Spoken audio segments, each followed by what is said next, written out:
चलिए, तो अब हम आगे बढ़ते हैं और नए टॉपिक को शुरुआत करते हैं जीन इंटरेक्शन की। तो अभी तक हम लोगों ने ये जो भी चीज़ें देखी, फैक्टर्स देखे, फैक्टर्स को हम जीन कहते हैं, और जीन्स किसी भी क्रोमोसोम के ऊपर एक पर्टिकुलर लोकस के ऊपर पाए जाते हैं। अब हमने अभी तक जो भी देखा कि जब भी F1 जनरेशन आती है, अगर हम प्योर ब्रीड्स को लें और उनको क्रॉस करवाएं, तो जब भी हमारे पास में F1 जनरेशन आती है तो F1 जनरेशन में कोई एक पर्टिकुलर कैरेक्टर शो होता है। तो ये चीज़ क्या हो रही है, ये दो जीन्स आपस में इंटरेक्ट कर रहे हैं और इंटरेक्ट करने के बाद में उनमें एक जीन अपने आप को शो कर पा रहा है किसी कंडीशन में, और एक जो जीन है वो नहीं शो कर पा रहा है। तो ये जो उनका आपस का इंटरेक्शन है कि कब कौन सा चीज़ दिखेगी कौन सा नहीं, तो इसी चीज़ को हम जीन इंटरेक्शन बोलते हैं। अब जीन इंटरेक्शन को भी हम दो तरीके से इसको डिवाइड कर सकते हैं। पहला एक चीज हो गई एलिलिक इंटरेक्शन या इंट्राजेनिक इंटरेक्शन। जो चीज अभी हम लोगों ने बात करी कि टॉलनेस और डॉर्फनेस का जो कैरेक्टर है वो एक ही लोकस पे पाया जाता है और वो लोग आपस में इंटरेक्ट करते हैं। दूसरा हो सकता है कि नॉन एलिलिक इंटरेक्शन या इंटरजेनिक इंटरेक्शन। ये है इंट्राजेनिक इंटरेक्शन और वो है इंटरजेनिक इंटरेक्शन। तो अगर हम इसको थोड़ा सा और समझने की कोशिश करें, हमने बात करी है कि जो होमोलोगस पेयर होते हैं क्रोमोसोम के, उनके ऊपर जीन पाए जाते हैं। तो अगर यहां पे मैं एक डायग्राम बनाना चाहूं, ये हमारे होमोलोगस क्रोमोसोम्स हो गए। इसी तरीके से एक पेयर हमको यहां पे भी मिलेगा।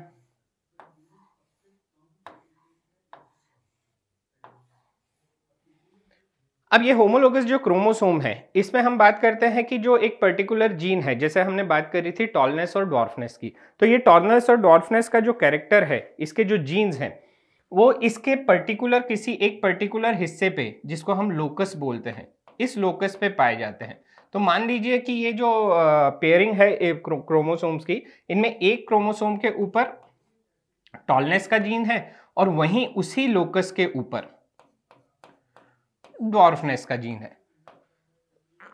तो जब ऐसी कंडीशन है, जब हम सेम लोकस के, सेम एलिल्स के इंटरेक्शन की बात कर रहे हैं कि वो आपस में एक दूसरे के ऊपर किस तरीके से असर डालते हैं, तो ऐसा इंटरेक्शन कहलाता है आपका इंट्राजेनिक इंटरेक्शन या एलिलिक इंटरेक्शन।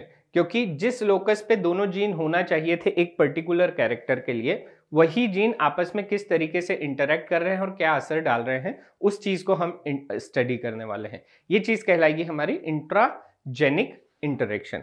वहीं अगर हम बात करें कि यही चीज में नॉन एलिलिक इंटरेक्शन कैसा होगा, तो इसका मतलब यह हुआ कि जो जीन्स हैं, टॉलनेस का जीन अगर यहां पे आप कहें कि ये टॉलनेस के जीन्स यहां पे मौजूद हैं, लेकिन इसके अलावा भी मान लीजिए कि यहां पे एक पेयर और क्रोमोसोम का है होमोलोगस का, which is different from this pair. तो या तो सेम क्रोमोसोम्स के डिफरेंट लोकस पे कोई दूसरे जीन पाए जाते हैं, से P एंड स्मॉल p। तो अगर ये जीन सेम क्रोमोसोम्स के डिफरेंट लोकस पे पाए जा रहे हैं और ये अफेक्ट कर रहे हैं इसके बिहेवियर को, या ये जिस तरीके से अपने आप को शो करता है उस चीज को अफेक्ट कर रहे हैं, तो ऐसा इंटरेक्शन ये कहलाएगा हमारा नॉन एलिलिक इंटरेक्शन। या ये चीज हो सकती है कि वो सेम क्रोमोसोम्स पे डिफरेंट जीन्स हो जो एक दूसरे के साथ इंटरेक्ट कर रहे हैं, या कोई दूसरे होमोलोगस पेयर के ऊपर वो जीन्स पाए जा रहे हैं। मान लीजिए ये जो P और स्मॉल p जीन हमने जो यहां पे लिया, ये जीन हमारा किसी दूसरे होमोलोगस पेयर के ऊपर है और इसका प्रेजेंस होने से इसके ऊपर इफेक्ट पड़ रहा है। तो ऐसी कंडीशन भी यही चीज हुई कि नॉन एलिलिक जीन्स है, ऑल्दो ये डिफरेंट क्रोमोसोम्स पे प्रेजेंट है, डिफरेंट होमोलोगस क्रोमोसोम्स पे प्रेजेंट है, लेकिन इंटरेक्शन नॉन एलिलिक जीन्स का हो रहा है। तो इस तरह का जो इंटरेक्शन होता है वो कहलाता है आपका नॉन एलिलिक इंटरेक्शन या इंटरजेनिक इंटरेक्शन। ये जो एलिलिक इंटरेक्शन है takes place between alleles of same gene which are present at same locus. जो अभी हम लोगों ने बात करी कि जो सेम लोकस पे पाए जाते हैं, यहाँ पे ये सेम लोकस पे जो जीन्स पाए जाते हैं उनका जो इंटरेक्शन हो रहा है that is called as allelic interaction. वहीं नॉन एलिलिक की बात करें तो interaction takes place between non alleles. यही जो हम लोगों ने बात करी थी कि यहाँ पे ये होमोलोगस पेयर्स हैं, अगर सेम ही पेयर के अलग अलग जीन्स, अलग अलग लोकस के जीन्स की हम बात कर रहे हैं तो वो भी कहलाएगा हमारा इंटरजेनिक इंटरेक्शन। और अगर हम homologous pair, different homologous pairs के जीन्स की आपस की बात कर रहे हैं जो अलग अलग लोकस पे हैं, तो वो अगर इंटरेक्ट कर रहे हैं तो that also will called as intergenic interaction. अब इसके हम कुछ एग्जाम्पल्स देख लेते हैं। एलिलिक इंटरेक्शन के कुछ एग्जाम्पल्स हैं incomplete dominance, codominance, multiple alleles and pleiotropic gene.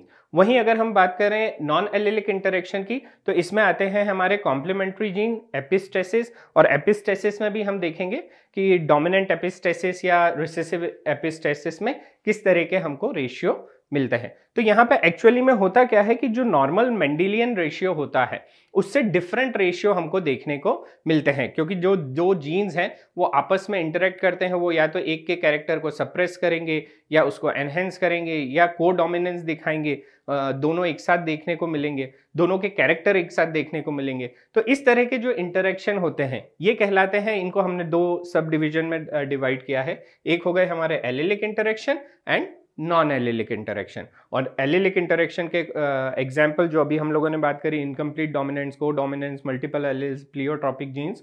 और वहीं नॉन एलिलिक की कॉम्प्लीमेंट्री जीन्स, एपिस्टेसिस। ये